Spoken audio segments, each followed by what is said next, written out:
Hey, good afternoon. It's your boy Terrence Cummins, aka the Music Master, coming from lovely Tupelo, Mississippi, home of Tupelo Music Academy, Team Music Masters. We are here with the Music is Life podcast. We have a very great guest today. But before we jump into that, we do have a few housekeeping things that we'd like to talk about. At Tupelo Music Academy, we do voice and strings with everything in between. And as I've been talking the last couple of days, we are getting ready for our music open house, which is July the 6th, 11:30 a.m. to 1 p.m. Hey, if you're on the fence and you're thinking that you'd like to start and try music lessons and get yourself ready for to play for your church, play for band, play for yourself, play for the family. This is your opportunity to get with yours truly and the team at Tupelo Music Academy for music lessons. This is open for the community to come out again. That is the music open house, July the 6th at 11:30 a.m. You can RSVP on Facebook, Instagram, our email info at tupelomusicacademy.com, or you can just give us a call. The number will be listed at the end of the podcast. So we are getting ready to do um, our summer interviews, and I reached out to this person. She made a comment on my on my Facebook, and I reached out. She said, "Oh Lord, I knew it was coming." Yep, I'm going to ask you to come on. This person, phenomenal musician, um, singer, great person, is a fellow PK just like myself, and wanted to bring her in to talk to our community. And I am going to let her introduce herself, but we're going to get to her in just a few moments. And I think the music is life. Tupelo Music Academy, M Tribe. You will get a lot out of this, especially our vocalists, our singers that we have. Always glean some nuggets from those who are doing it, and I'm gonna throw one at her that you might not know, but we'll do that once we get into the to the interview. So let me introduce our special guest. Hello, hello, hello. Hello. How are you today? I am fine. How are you? I am good. I definitely appreciate you joining us So, today for the Music is Life podcast. Now, for our community that does not know you, introduce yourself and tell a little bit about yourself. okay, my name is Rheakesha Vaughn, well, Cameron Vaughn, formerly Cameron. I'm from New Albany, Mississippi, but I've been in Pontotoc for almost 18 years now. I married a bass player by the name of Michael Vaughn, and I have two sons. Um, I have been a choir director and praise team leader, you name it, since I was probably about 11 or 12. Um, and I am now 48 and proud Okay, all right. and still on the job. So, I hear yes. you. So Well, I'm sports and music is my thing. absolutely. I mean, we share a lot of that in common. We're both the same age. We both have sons. But I didn't marry a bass player. I married a singer. So uh, now we're gonna jump right into it. So, Okay. of course, being a PK myself and you're a PK, how did that influence your approach to music in general, in all facets of what you do? Okay. Well, one way I look at that is kind of like being a PK is like you always remembering to look both ways before you cross the street, right? So you want to make sure you do everything right. You don't want to embarrass your parents or the church. So that was one of my things. It's always in the back of my head before I did anything. I got to make sure that I'm representing well. So that has been a huge influence on how I move, and that's in any genre of music. But of course, gospel is at the forefront. But yeah, Right. in any way that I move, it causes me to look to the left and right and make sure everything is clear. Yeah. Yeah. And then sometimes we're looking to the left or right to see who's looking at us. Yeah. Why we Yeah. doing stuff? Yes, I used Because to be really, really sensitive to that, but I think as I got older, and became confident in who I am right. and my relationship with God, and I'd stop so much worrying about people and making sure that I'm right with Him and that I'm in His will. That's right. That's right. I don't know. Maybe it was a little different because my sister probably would have said exactly what you said, but my brother and I, we didn't, we didn't care. we just Oh, I had a sister that did not care. It was like, if I'm gonna do it, I'm gonna do it all the way. If I'm not, I'm not. right, I was right, always watching though. yeah. Well, as far as the music part, I just was never fearful. I'm gonna do what I'm gonna do. If you like it, you like Right. it. You don't, I don't care. But Exactly. when I got a little older, I was a Yeah. little more conscious of Yeah. what I was doing around here. So Exactly. with that, um, my next question is: what are some of the challenges of being married to a fellow musician? I mean, having two musicians in the house, because your husband is a phenomenal bass player that I respect highly. And so, how has that been having that in the It relationship? challenges. There are very many because we're kind of in different. We're pulled in different directions because we are in different circles sometimes with music. My husband may be playing with a country band this night. It may be rock and roll the next night. It may be gospel this day, R&B. So, and we're not together on all of those. The only thing that we're really together on is when we come together on Sundays. We play at two separate churches on Sundays together. But so there are challenges because we're always just kind of, sometimes we're passing a lot. Unfortunately, we're passing each Yeah, other, but we do get to come together on Sundays and work together. And sometimes we have a band also that where we play and perform at weddings, anniversaries, things like that. So we get to do that together. So that's kind of fun. We get to work together on that and at church. But other times we're just passing each other. I'm going to sing here, he's going to play here. So, but it yeah. works out. We work. I get it. I get it. Now, my wife is not a working musician, but with her running her business, you know, during the week we just kind of Yeah, here and there, yeah, and then yeah. so we're trying to make conscious time to connect, but Right. Because time it's is moving so fast. You have to take advantage of every moment.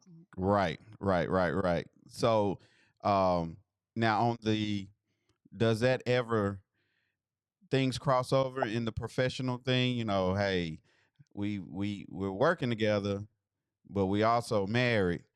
In those professional, how does that all cross over sometime? Um, I don't think so because Yeah, once we're working together, it's right. like, hey, you just like anybody else. You the bass player. I'm doing this, and we just working and making it come together. That's It's being a pro. work. Yeah, yeah. That's being a pro. It's That's being a work pro. and professional. So I yes. like it. I like it. Well, let me. So in that, you've had opportunities to be in the studio, and I heard one of your recordings from a friend of mine, Vaz Vanellis. I Oh was yeah, yeah, I was in there, and he was like, "Do you know Rheakesha Vaughn?" I said, "Yes," and he's like, "I'm gonna play this," and I was like, "Man." Because he's got all kind of music and stuff. But yeah, in that, can you yeah. share some experiences in the studio? Being around pros because we have young singers who are kids aspiring to do music. What is one thing that you could advise them to either be prepared for or to look for in that position? Well, from my very first experience in the studio, um, it was a very humbling experience. I don't care how much you think you know or how to enunciate and be precise with everything. When you get in the studio, you really have to bear down on those things. You really learn something new. So it matured me in that area of knowing how to enunciate and have more control. And so that's what I would say. You go in there and you learn because it helps you, it opens up more doors for you to do more studio work. um it opens a lot of doors, but you cannot go in there thinking I got this, especially if it's your very first First time. time, You yeah, cannot. yeah, But it was very humbling experience. It was matter of fact, our first time was when we recorded our project back in like 2009 and 10, as we were going in the studio for the first time, was the Listen Be. And it helped, but it really did mature me during that time. It helped a lot. Even just singing publicly, just out right, live. I right. remember those things, from the S- studio. So in that development, what do you think helped you get over the hump? Because I know I've played studio sessions, and the music has to be precise. So Hmm. you're not going in there and winging it like you could at church or on your own gig. Things have to be in time. They have to be in tune. They have to Exactly. be precise. So I know being in certain situations helped me. What would you say might have helped you outside of that to be prepared for that? Um, Being able to accept constructive criticism, for one. um, Knowing that there's always room to learn and grow. Just, you will never know everything. You just will not. And so I had to position myself uh, to be able to take that, because even like I'm saying, my first time in building, I had to hear some things that I may not have wanted to hear, but it helped Right, me. Yeah, but I had to be able to, in order to be professional, you're gonna have to accept some constructive criticism. You just right. are gonna have, so Yeah, I that's a think good that check. really, That's a good check, and it's a yeah. check of the ego, because I know Oh, the yeah. one Oh, yeah. the one studio I went into, it was like check your ego at the door. You know, we're trying to make something good, and in order to get there, we're gonna say some stuff you might not want to hear. Right, right. But it builds you. I mean, it helps you to get somewhere. So It does. I it's totally open agree. doors. Like we do a lot of now, me and my sister and one of my brothers, like we get called because Vanilla, he's one of them. We do a lot of background vocals. We may get called in 2 or 3 times a year to come in and do projects for him and other people that have heard that. So, like, it opened a lot of doors and opportunities for us. Well, he spoke very highly of you, and just when someone speaks highly of you, uh, and you're not in the room, that's always a good thing. Uh, ve- Always good thing. Always a good thing. Yeah. So in that, you know, um, if I know you did your project, and when you get ready to do your next project, what would you do different that you didn't do the first time? Um. Is there a certain type of music you would do different? And certain, Yeah. Definitely. Certain type of music. We did a lot of like Christian worship type. We had a good mixture. I think we had a good blend, but right? we probably, going back, I would have probably added a few more gospel sounds to the project. I think, like I was big on like Anita Wilson, type music. And when I heard her, which was after my project, and I was like, man, I should have done something like that. Right. That sounds me, I would listen and stuff. But your first one is always, you know, a lesson for you, of what to do and what not to do on your next one. So, my husband always told me your first one will likely be a lesson and Right. a teacher what not to do and what to do on the next time. So it really was. It really was. Okay, So so now we're going to jump into maybe some technical things because um, uh, the Music of Life podcast and the M Tribe is all geared towards our Tupelo Music Academy. We have okay. young vocalists and singers, and the one thing that my team and I we push heavily is practice. Something that Hmm.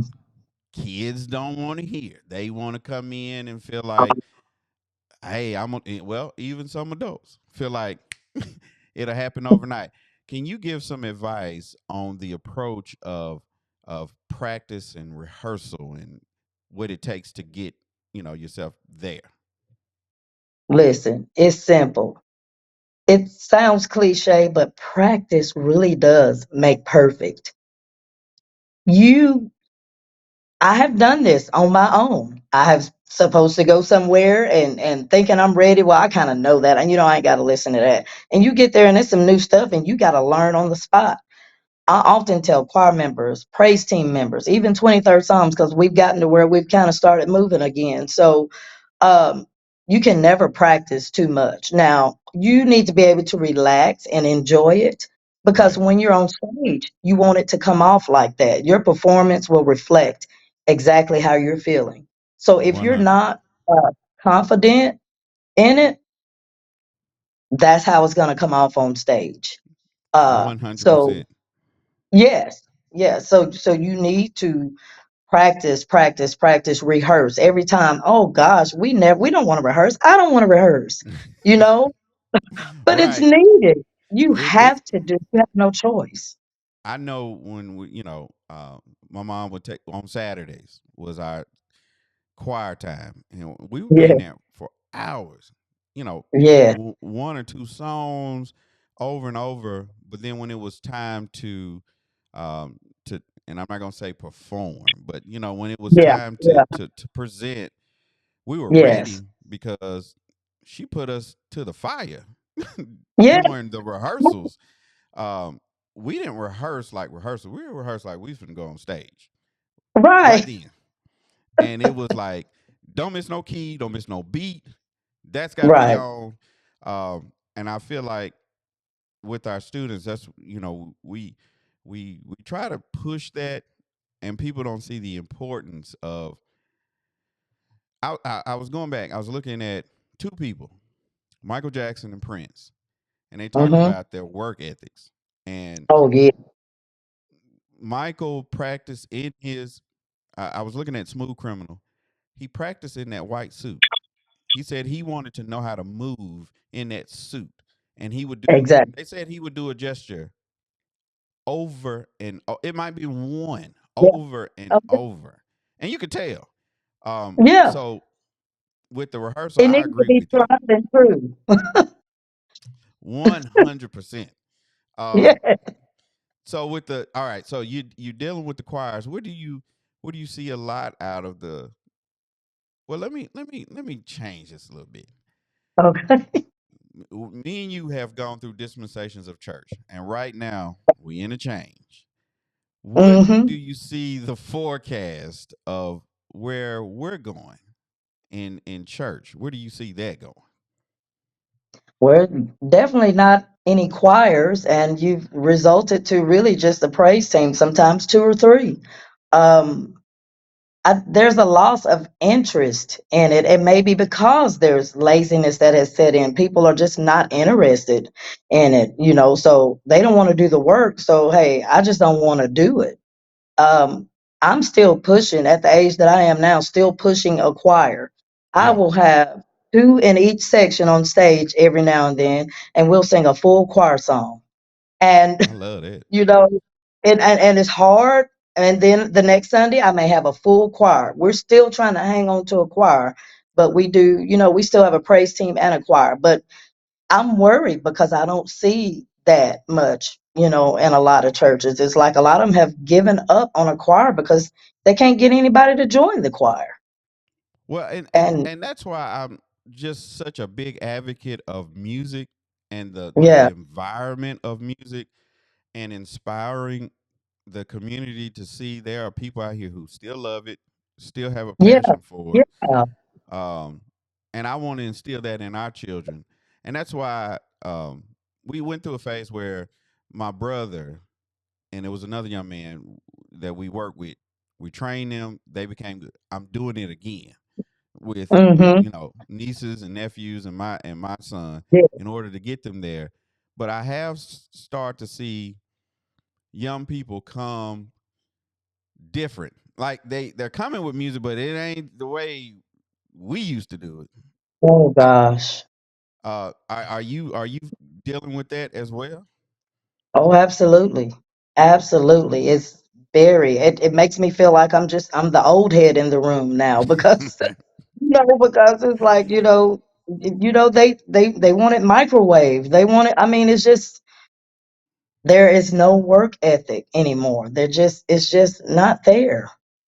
We used to be like, for example, like me and Cedric would talk about this a lot of times because people like him, they are far, like they're stretched playing here and there because nobody came behind them Right. learning. When Cedric used to play the organ, all the guys would be standing around him, couldn't Right. wait for him to get off. Drums, the same, all of that. Yep. They don't do that anymore. So, like, there's a huge gap in between those musicians that are here. So they have to run around, they have to play for this church and go fill in here because people don't have the musicians. Yeah. Nobody follows behind them. Yeah, when Cedric and I talked on the podcast interview a few weeks back, I remember watching a particular drummer sitting there looking at him. This is what I'm gonna do. I remember Yeah. evangelist Jesse Coleman coming down. He went to church with my mom when she lived in Toledo. I didn't hear Uh-huh. nothing he preached about, but when he pulled that Uh-uh. saxophone out, I was locked in. Like I knew I was gonna do that. I made paper Yeah. saxophones, and now Yes. with and then even with my brother who's 9 years younger than me, I remember him walking around. There's videos of him as a baby with a bass or a guitar around, and a Wow. lot of times we don't see that, and that's why I have several pastors who call, "Hey, brother, I need an organist. I need a keyboard player. Yeah. I need a Yeah. drummer," and I'm saying, this is what we're here for. The academy, we want to inspire others. That's why I want to have conversations like this. Yeah. This is not an out to any of the group right now. We're just saying Yeah. there is some music out there. We want to pull it out. We want to Yeah. extract it out of you. So, um, Absolutely. in that, what advice would you give um, parents or aunties, grandmamas, hey, you kind of hearing say something. What would you ask them to do? What advice would you give them to get someone started? Because obviously that's exactly where it's going to have to start. Um, a lot of times these kids are not interested because they're allowed to do, and hey, I'm guilty too. I've got kids too. Um, they're more into other things. Like, how in the world is my husband a professional bass player and neither one of my sons are playing instrument? You know what I'm saying? Yeah, exactly. Because maybe I dropped the ball. We're dropping the ball on pushing that, especially if you're in the church and you see that music is needed. Right. Instrumentation, musicians are needed. We need to be seeing the need. We need to see the need and push it. Yeah. And I finally did catch my oldest one before he went to college. He became our drummer here. I Okay. didn't even know he could play. Right. But before he went to play football, he was our drummer at our church. And I was proud that he at least, picked that up and became interested. Now, he had been playing along with my husband sometime, but I didn't know that he could play that well. Right. But and he still has to fill in every now and then. He'll have to hop over there and fill in, but I'll be the first to admit we may have dropped the ball with pushing that, you know, and seeing the need and pushing that, and especially with Yeah. me knowing firsthand. Well, I think one thing with us is it was so natural. Nobody Yeah. had to Oh, yeah. push us. You know, No. And I we never, didn't my see when mom that never, gap started. yeah, my mom never told me, go practice. You need to No. go. She never told me that. So No. when my son came up, my youngest son is playing saxophone now. He's starting band. I didn't know he was gonna do it. He just came to me and Dad, I'm in band now. I'm playing saxophone. So I was like, oh, okay. I Yeah. so in my head, I'm like, I never want to push it because it wasn't pushed on me. Just Right. like going to church Got you. wasn't pushed on me. I wanted to go. Uh, that's even when I was doing wrong. I still Yeah. wanted to go. Yeah. You want to go. Yeah. Yeah.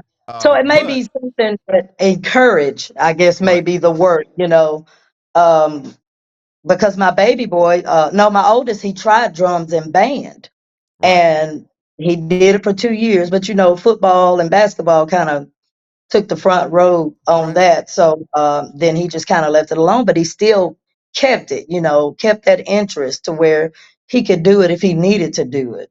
My youngest boy just has not. He can sing, Hmm. but loves to rap. Yeah. Well, So, I mean, so I I guess try to they come encourage in. him to use his vocal a lot, with singing because he Right. can. Well, I mean, sometimes it comes different. I mean, my oldest son, Yeah, he approached doing beats and he, yeah, native instruments and things like that. And I didn't see the path, but at the yeah, same time, I'm saying, hey, if you're gonna do it, I'll get you what you need. Uh, yeah. but with our community, I'm definitely wanting to be an advocate of, hey, music is available. We have people around here who want to put things together and share with people to help you grow. So Exactly. wh- if you can rewind and you had to start all over, what is one instrument that you would have played that you don't play now?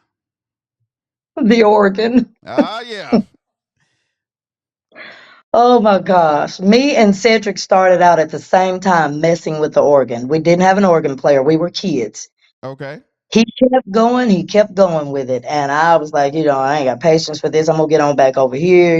We Right. can probably work together, but I wish I had done that because I know I should have been playing the organ and keyboard and being able to, really know more than what I know. Everything Right. I know is mostly by ear.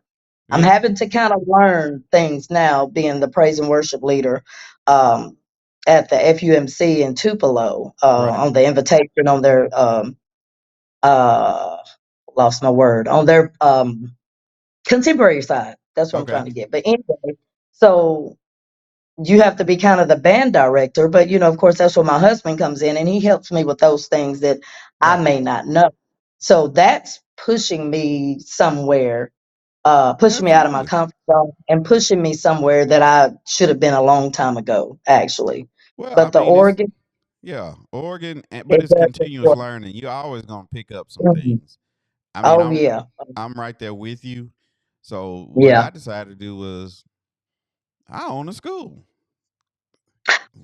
Somebody's going There to you teach go. me how to play because I'm There the you owner of go. the school. So, There you yeah, go. that's one of the ones. And plus, I love keyboards and organs anyway. Just loved it. Yeah. Yeah.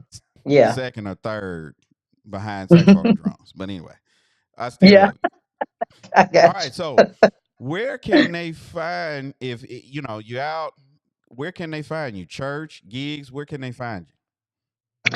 Uh, Always church.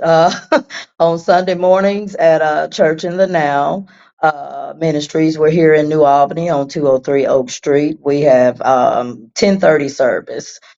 Um, and I'm at First United Methodist Church, Tupelo. The invitation, we begin service at 8:55 there. So I go Okay. there in the morning and do service, and I leave there around 10 o'clock, and then come here.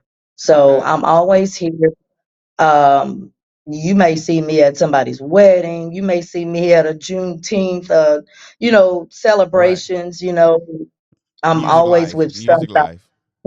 Yes, Yeah. I'm with somebody. I'm with somebody's band or somewhere. So I'm pretty busy, especially this summer. I've been really busy doing what I love. So Right. I will not complain. Any projects coming up?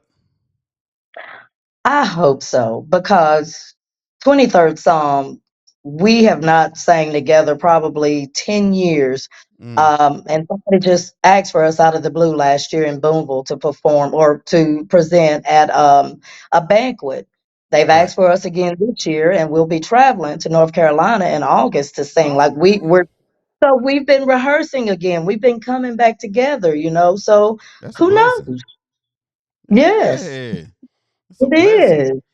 It is. It's a big blessing. Well, I definitely appreciate you coming on and sharing with us.